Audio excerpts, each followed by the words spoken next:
Drive Time Live with Mills Crenshaw.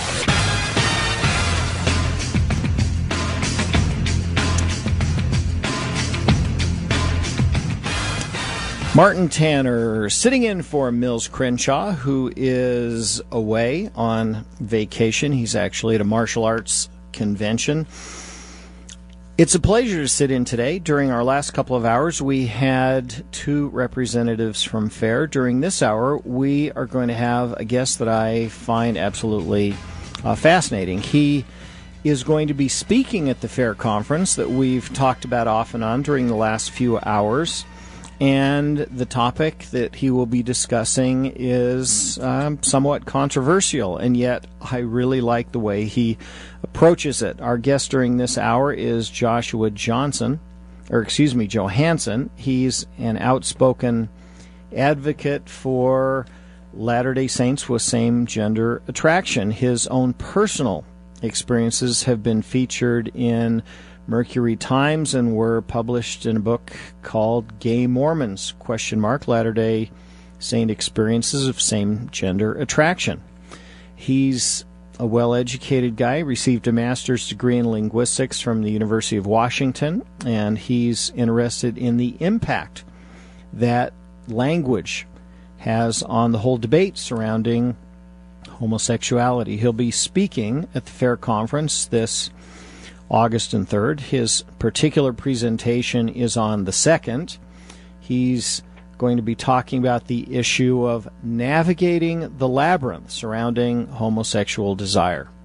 That's his topic. He's going to talk about teachings by modern LDS prophets about homosexuality and about some of the different positions that are held by different mainstream medical organizations and groups. And his goal, as I understand it, is to sort of cut through some of the misconceptions that occur from many different points of view that people hold about this subject and really get some clarity about all of these. It's a fascinating subject, and we have a fascinating guest. Joshua, thank you for joining us this hour. It's a pleasure to be here. So, how did you become involved in this whole FAIR conference that's coming up on August 2nd and 3rd? So, I have been active in FAIR for a long time. I did a series of podcasts on homosexuality. I've written along the wiki, and I've participated in responding to some questions that have been sent to FAIR. And I was actually invited by the president to give this presentation at FAIR because I have been so involved in this topic.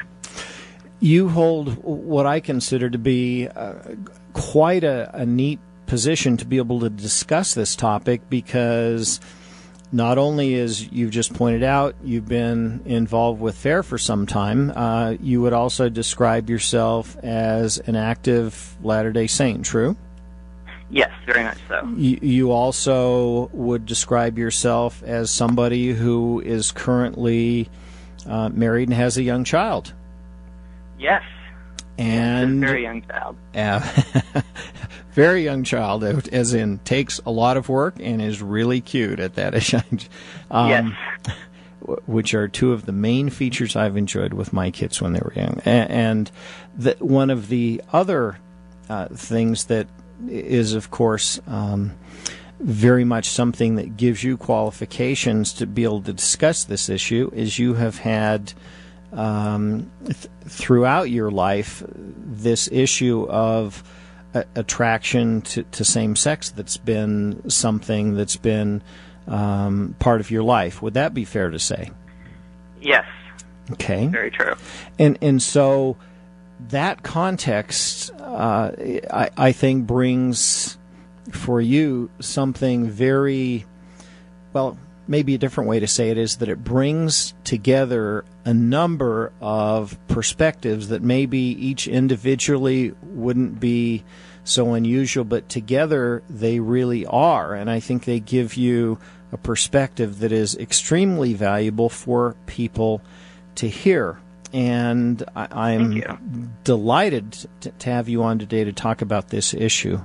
How did you come up with your topic, which I find quite provocative and fascinating?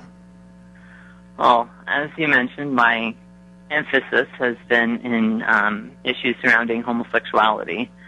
So I wanted something with that aspect. And in listening to the debate and what people talk about, often I feel that people talk past each other when it comes to this issue. And there's a lot of vocabulary that the other side doesn't understand. And so to really understand what each person is saying, they've created this labyrinth of words around the issue.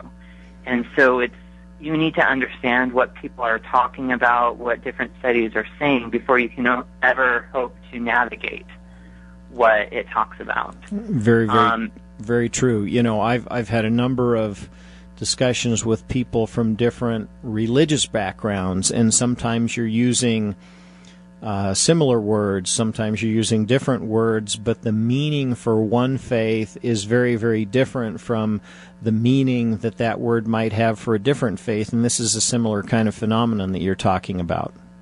Exactly. In particular, homosexual desire, I want to talk about the difference between that versus same-sex attraction versus the other aspects of it.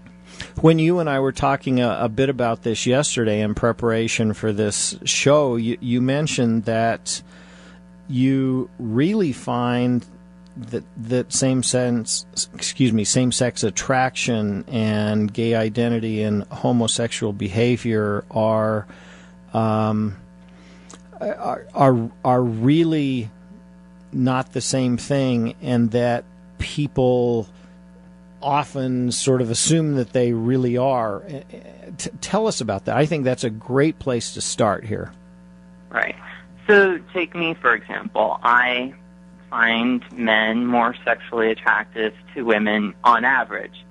However, I find my wife sexually attractive, and I've formed my marriage with her, and it's very happy and fulfilling. So I'm living what many people might consider a straight identity. I have wife and kids and family and everything.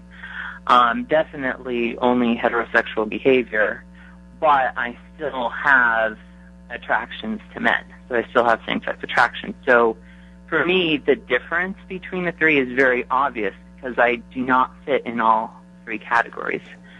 I've looked at some studies in the past where they look at these issues, and it's always been a hard issue to be able to get numbers on people dealing with homosexuality because there's this distinction between the groups, because someone will feel attracted to men but not act upon it, or identify as gay but not act upon it, and different issues. One study that I found, and it's been quoted by several places, it shows that for every person who identifies as gay, so every time you know someone who says, hey, I'm gay, there's going to be 2 more people who have same-sex attraction and do not act upon it and also do not identify as gay. So there's this huge population in the United States that, because they aren't vocal about it, they're very hidden. They're not accounted for. And yet they still deal with those issues of same-sex attraction. They still deal with all of the other things. And so how does that come into play when you talk about these different categories? I mean, same-sex attraction, gay identity, and homosexual behavior. You've talked about that in your own personal context a little bit here to start off, but give some other examples. You've also talked about people who are sort of hidden below the surface, but there's another group, for starters, which would be those who consider themselves gay and open, and they may not feel perhaps understood or as welcome, and they may not even see the difference between these 3 categories, as an example. Right. So I think one of the big areas that often gets very contentious is whether being gay is a choice or not. And a lot of it comes down to, what do you mean by gay? Are you talking about the attractions? Are you talking about the behaviors? Are you talking about the identity? So often you see conservatives, when they say you choose to be gay, they're saying, well, you choose who you have sex with. You choose what type of lifestyle you live. But often people hear that on the other side as saying, you're choosing to be attracted to the same sex. You're choosing to go through those emotions. And so they take offense at that and say, no, I didn't choose to be gay. Often they'll say they were born that way. And in reality, they're talking about two totally different topics. They absolutely are. Elaborate. Explain a little bit more, because that's, if you flip that around and said, did you choose to be attracted to women if you're talking to a man? Is that something you chose? That's a little bit more difficult for someone to answer who's following a traditional straight lifestyle. Right. So for example, I made choices in my life where I was put in a position where I got in a relationship with my wife, and I allowed myself to fall in love with her. There was a lot of choice for me along the way, and part of that choice was avoiding certain behaviors which I knew would preclude the option to get married. For me, it's kind of a choice, but I also know there's many people who do try to go to that route and are not successful. So part of it's the question of how much is the choice. I have maybe the potential to get married, and so I choose to expand on that potential, where someone else might not have that potential to get married, and so they don't have a choice to expand that potential. So even choice is a bit confusing. In some ways it certainly is, but if you at least sort out some of the basics by saying that everyone, with perhaps extremely rare exceptions, is going to be born in such a way that at some point along their life, when they reach a certain age, they're going to have some kind of sexual desire. Right. And that is innate in people. Then you have to come to the conclusion that there is some component of it that is not a choice. It would be pretty hard to just grow up and never, ever experience any kind of sexual desire at all, ever, ever, ever. And so there is some component that's innate.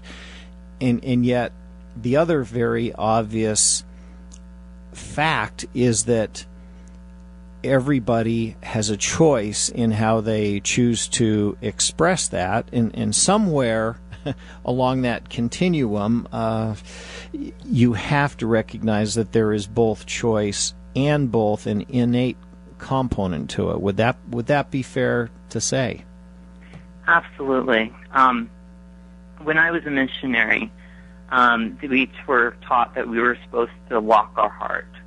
That was a choice that we were supposed to make. On talks about the subject, people would often say, if there's a pretty girl, if you don't look once, you're not a man. If you don't look twice, you're not. If you don't look once, you're not a man. If you look twice, you're not a missionary. Meaning you notice things, but it's your choice whether to allow those attractions to get hold in you. So I would say a very similar thing about people's same-sex attraction. If I see an attractive man and I think he's sexually attractive, I look once. If I don't look once, I'm not gay. So if I look twice, then I'm not a Mormon. I'm not choosing to walk my heart with that respect. There are a whole bunch of different questions that I have about this, but time for a short break. We'll be right back after this. AM 630 K-Talk. Real people, real talk. Drive Time Live with Mills Crenshaw.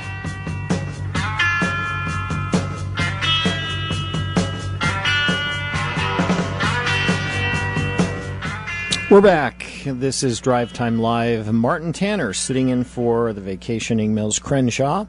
During this segment of our show, we have a fascinating guest with an amazing perspective that is somewhat unique. His name is Joshua Johansson. He's with us by phone from California, and he's talking to us about the issues of same-sex attraction. He's doing it from the perspective of someone who is an active Latter-day Saint and also someone who is married and has a child. And that, to me, gives him a very unique perspective in that he can talk about this issue from every point of view, practically speaking. And I think that's a wonderful asset to have. If you'd like to join us to talk to him a little bit about this issue, you're welcome to call. From Salt Lake County, the number is 570-5855. If you'd like to join us from Utah County, it's 801-470-5855. And from North Davis and Weaver counties, it is 670-5855. Joshua, thanks for joining us today. I appreciate your time very much. Thank you. It's good to be here. This whole issue of talking past each other is something that we touched on briefly. One of the other main issues that I wanted to bring up is the whole question that comes up a lot of how fair or appropriate the LDS Church is on this issue. And I find that question is quite amazing. They have a very traditional perspective in many ways, and yet somebody from your perspective who does have same-sex attraction is in full fellowship in the church. Yes. So go ahead, elaborate. I mean, I can't really steer too much here. This is something that I think you'll have a great perspective on.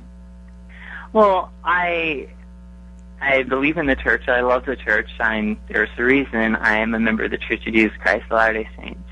And one of the reasons why I love this church so much is that it does teach that we are able to choose. We can make of our lives what we want to.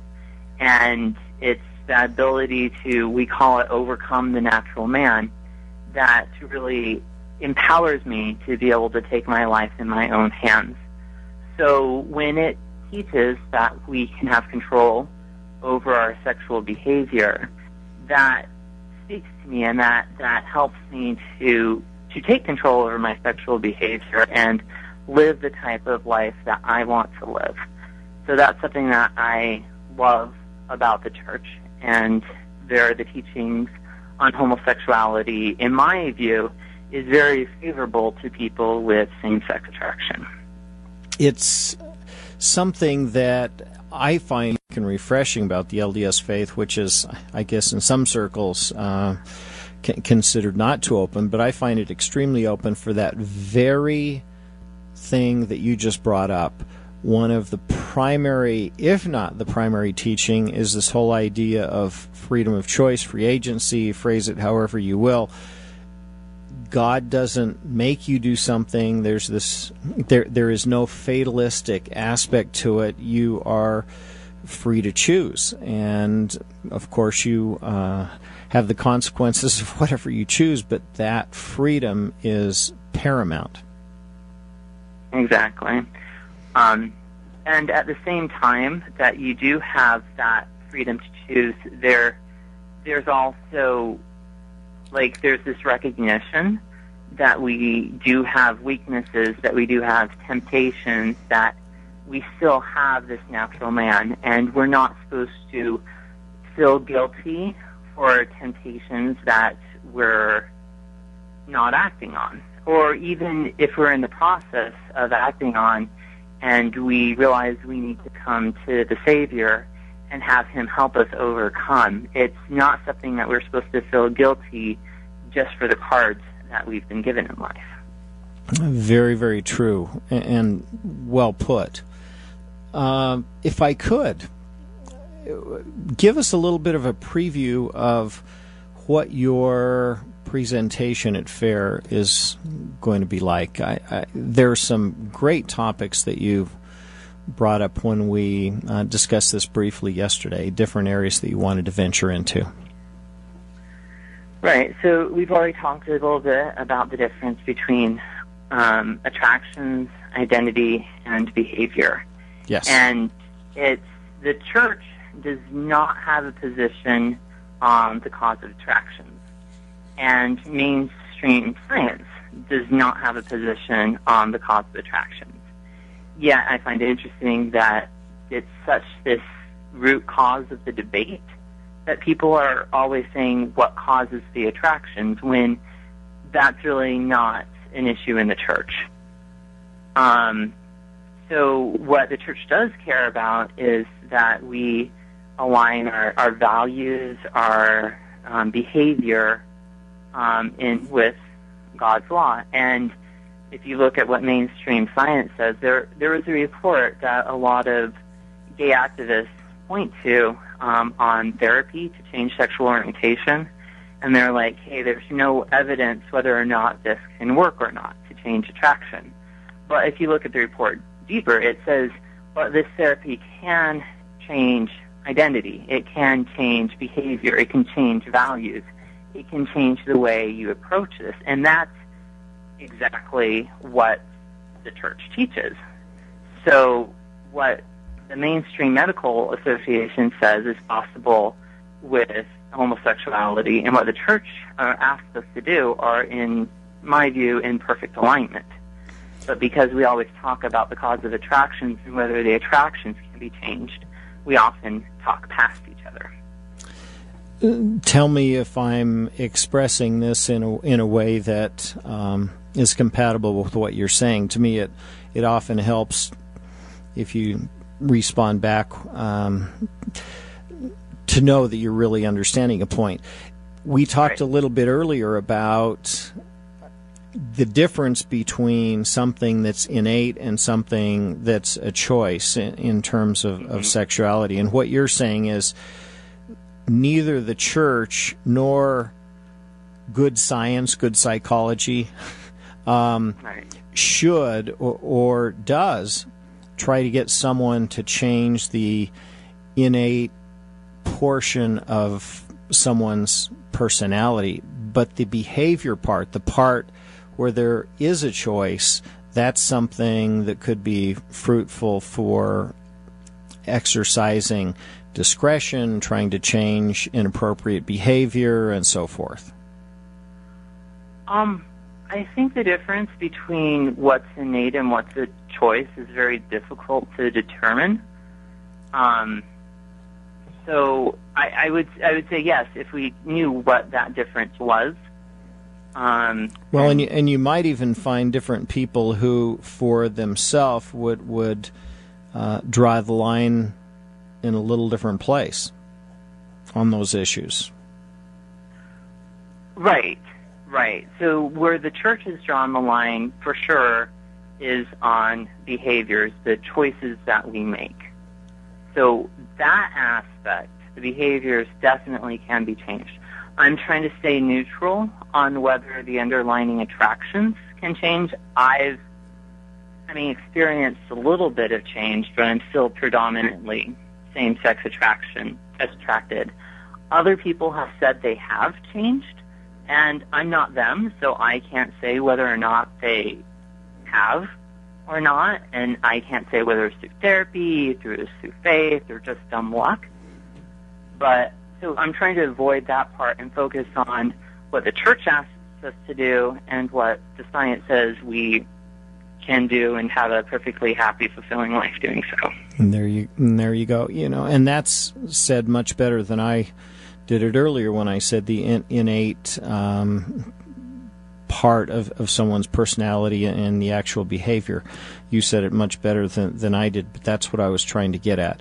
So where are you going to go with your presentation And right now I'd like to focus on the whole issue of linguistics. Your background is linguistics. We haven't really talked too much about that, but yesterday you said that people tend to really talk past each other, and you also said that one of the things that you wanted to discuss is how language impacts on this whole debate and discussion surrounding homosexuality, same-sex attraction.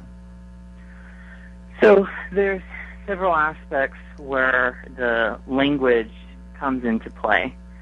So often the APA will do studies trying to see if the underlying attractions are changed.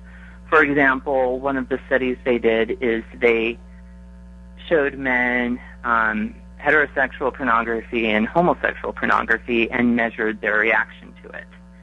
And they said that particular thing didn't change over a long time. But from my perspective, I don't want to be looking at pornography at all. You know, it's not like being aroused by heterosexual pornography is a good thing. You know, if I came home and said, hey, guess what, honey, I know how to be aroused by heterosexual pornography, I'd be sleeping on the couch. So that's not my goal. You know, they measure something that's not what my goal is. And so they do these types of studies, and it goes out, and people grab those, and they're like, hey, you can't change being gay. Being gay is something that's innate to who you are. And then they go a step further and talk about you don't choose your behaviors. So you have this study that's about the underlying attractions, and I want to show all of these different studies. And then people want to apply them to behavior. So one example, for example, here in California, there's a bill that just passed the Senate that said that prohibits teenagers from receiving any therapy to help make them straight. So they quoted the APA stance on the unlikelihood to be able to change your underlying attractions. However, in the law, they changed it to also include behaviors. So if a gay teen wants help to overcome sexual behaviors, it would be prohibited here in California. So that's one example where they just kind of said, well, everything's gay. And so they took something that was meant only to be about attractions, and they applied it to behavior.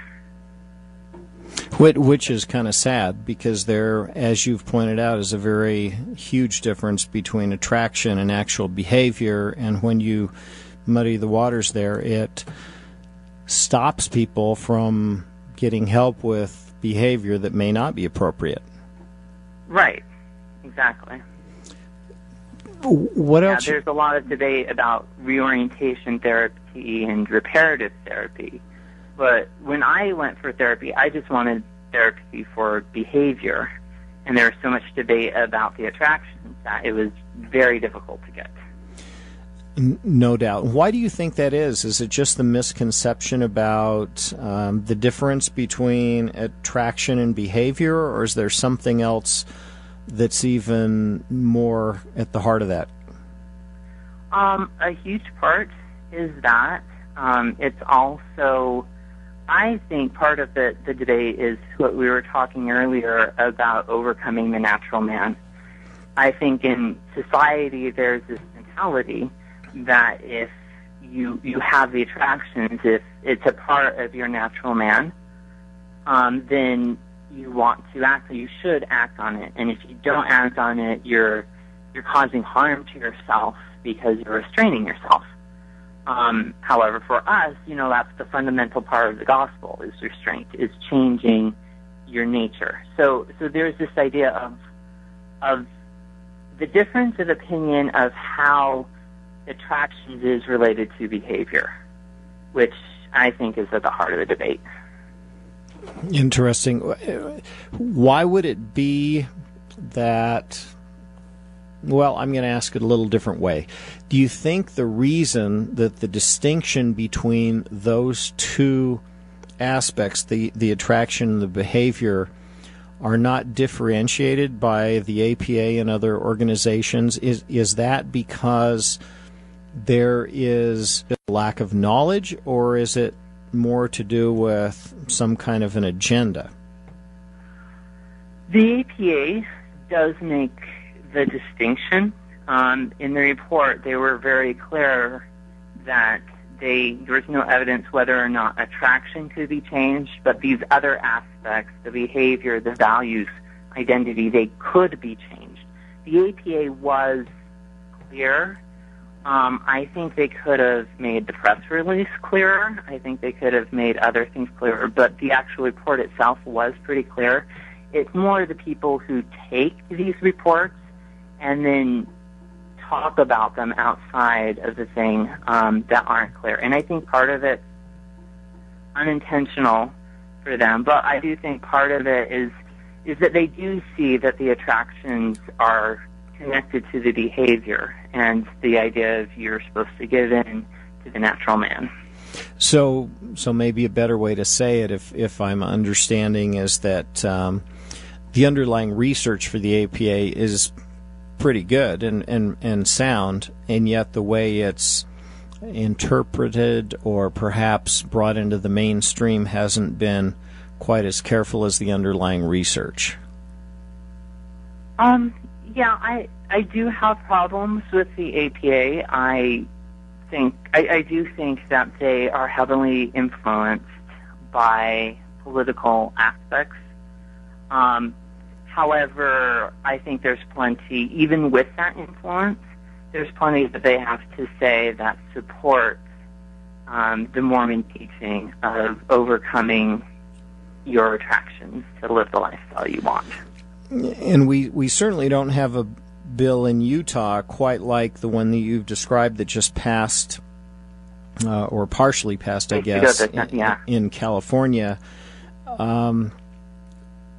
Where did that bill come from, and is there a way to salvage it in a way that you think is appropriate? Politics is totally different from science. I personally think that restrictions on what the therapy people can have. Joshua, sorry about that. Hold that thought. We have a commercial break. We'll be right back. I'm Martin Tanner. This is Drive Time Live. We're speaking with Joshua Johansson. Stay tuned. AM 630 K-Talk. Grab your phone and make the call. Drive Time Live with Mills Crenshaw.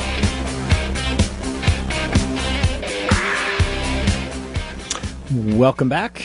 This is Drive Time Live. Martin Tanner sitting in for Mills Crenshaw. Today we're talking with Joshua Johansson, who is going to be speaking at the Fair Conference that's coming up on August 2nd and 3rd at the Southtown Expo Center in Sandy, Utah.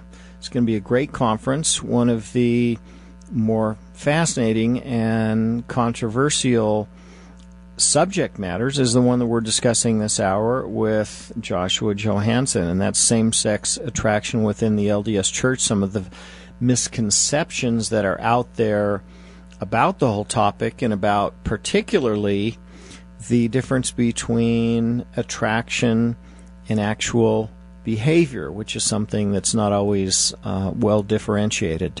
And thank you again for joining us. This is a great subject, and you're well qualified to talk about it. Joshua, looks like we have lost him. Let's see if we can regain the call. We will be right back. The Fair Conference, if you would like to know more about it, is coming up on the 2nd and 3rd of August, and it's a great conference. It's something that anybody is welcome to sign up for, and it has something in it for everybody. If you have interest in DNA and the Book of Mormon, if you have an interest in religious freedom in America, whatever the subject matter may be. There's something great that we can that we have there for you. So I hope you will join us. I'm going to take a short little break here and see if I can get Joshua Johansson. All right, I think we've reestablished our connection. Joshua, thanks for joining us this hour. Thank you. When we lost our connection there, we were talking about this specific bill that's in California and some of the problems with it, because it doesn't seem to be able to distinguish between attraction and behavior. Is that kind of a common way that, at least in a political context, problems arise with people who are maybe well-meaning but don't really accomplish something that's appropriate? Yes. There was a famous bill that outlawed gay sex, which doesn't really respect the Mormon idea of free agency. But in that ruling, they made the determination that you couldn't outlaw it because it's intrinsically connected with same-sex attraction. So that made that connection in the sense of law that permeated to other aspects of law, and in my opinion has had several unintended consequences. Where do you think this bill in California is going to go? Is it going to make it into law? Is it going to be something that people are going to have to live with there? I fear so. I think it will be challenged in court, actually. The Pacific Justice Institute has pointed to several legal problems. One of the aspects is it discriminates based off sexual orientation. So a straight teenager who wants to diminish straight sex because they have adopted the gender of their partners can go and get therapy. But a teenager with same-sex attraction who wants to eliminate gay sex can't. So that is discrimination based off sexual orientation, which is a huge legal issue in this bill. Interesting, and that's a fascinating way to approach it. What do you, or what would you like to say, if anything, about the way that the LDS Church seems to approach this issue? I know there are some people who purport to give counseling within the LDS Church. Do they do a better job than perhaps some other organizations of distinguishing between attraction and behavior, or are there still some issues there? The Church itself doesn't offer therapy. There are a lot of therapists who are LDS or work for LDS Family Services who are influenced, obviously, by the teachings. I've really found those to be helpful. I think part of it's because it matches my own philosophy in the world. So I think that's very helpful. Within the Church, I do think is better than several other places, but I still think we have a long way to go in clarifying some misconceptions around it and aligning the beliefs of members with the teachings of the Church. So there are still people who go to their bishop with same-sex attraction, and he thinks it's a sin or tries to punish them or doesn't know how to talk about it or doesn't even know how to approach it. And as long as that's going on, it's going to be very difficult to have same-gender attraction in the Church. And so that's one of the things I hope to do is to clarify some of these misconceptions. So what would you, if you could wave a magic wand, so to speak, and change some of these misconceptions, how would you go about doing that? Maybe the waving the magic wand isn't a good way to say it. What approach would you take that would be useful in trying to help some of these misconceptions and help people who are involved with these issues, whether it be somebody who might like to go to a church leader or whether it's the church leader themselves? I think the biggest thing is information. The church has put a lot of stuff out there, just people haven't accumulated it, haven't internalized it. So one thing that have been done in several places in Idaho and Oakland, to name some few, are firesides, where people go and they talk about the issues of homosexuality within the context of the church. And that's helped. I've heard a lot of very good, every time they've done it, there's been a lot of good feedback. People have said their views have been changed, but it hasn't happened often enough. So more of those types of firesides. I would like to get to the point where struggling with same-gender attraction isn't any different at all than struggling with opposite-sex attraction, where people can be open and supportive, and there's a community where people can mourn with those who mourn and comfort those who stand in need of comfort. And I think that's the point of the church, is we're supposed to build bonding, we're supposed to be one, we're supposed to take other people's burdens and incorporate that into ourselves so that we can help them and help them on the path back to the God. Which is what the goal of any good religion ought to be, is to help people with their life and with the issues that they encounter along the way. Well said. Very, very well said. How do you think the church does in terms of same-sex attraction and the whole issue of marriage? Some people who experience same-sex attraction are probably not going to be able to successfully be married the way you are. Is the church doing a good job, in your opinion, in terms of how people like that are helped or viewed? Well, as far as, I think a lot of it's really tricky because the church doesn't want to get into psychological issues, and determining who can and who can't and what makes the best recipe for success is very psychological. It's hard for the church to address those issues. Well, let me tell you why. Let me tell you why I bring that up. I know of a couple of instances where people who felt like they themselves were gay or attracted to the same sex, and there were efforts made to try to help them become married. Good idea, not such a good idea, or is it completely on a case-by-case situation? It's completely case-by-case. I think the desire really has to come from the person. I have that desire, but at the same time, it wasn't, I needed to be realistic about my desires. So I think the major problem, I think, with that is people often feel guilted into getting married, and I don't think that's good for any marriage, honestly. Well said. It's not. No one should be guilted into getting married. Absolutely well said.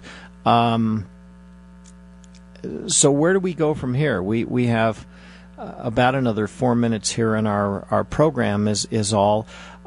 What should general members of the church and general people in society do so that they understand and are more helpful to people with same-sex attraction? Loving them regardless of where they're at. So if they have a couple next door that are same-sex and a couple that's just living together that aren't married, there's not really a difference in the church's point of view, and they need to treat everyone as a child of God. From the world's perspective, I would like to say that there's lots of people with same-sex attraction who enjoy this path that I'm on, who enjoy the law of chastity and the benefits that come from it, and there's a lot of push to separate us from, like people call pray away the gay camps and these other pejoratives that make it difficult for us to live the life that we want in today's society. And so the idea is, hey, people actually want this path, and we should support them in this path. would be very helpful from the society's point of view. Often people think that, hey, they don't really want this, they're being forced to by other people, so we should prevent them from doing this. And somehow they think that's being helpful when it's not. Well said. So is the distinction then for members of the church and members in, just generally people in society, that they should focus more on, that seems to be lost in the discussion, the difference between attraction and behavior that you brought up earlier? Right, and I'd almost say the difference between attraction and desire. I desire heterosexuality. I desire to be with my wife, and I'd like society to support me in that desire. So, because there's people who are involved in behavior but don't desire that, if that makes sense. And so there should still be a road to overcome that and to be able to align what they desire with what they do. It's basic agency 101. People have a choice and they can do what they want. That is absolutely true. And people who tend to be understanding, people who tend to be helpful rather than criticizing and condemning are the ones who ultimately, I think, are going to do the most good, no matter where they are on this issue. Fascinating thing. Joshua Johansson, thank you so much for joining us today. It's been an absolute pleasure to have you with us. Thank you for having me. Thank you. And that about wraps it up for today. Martin Tanner here, sitting in for Mills Crenshaw. It's been a pleasure to be with you. I'll be here again tomorrow and Friday, and then Mills will be back on Monday.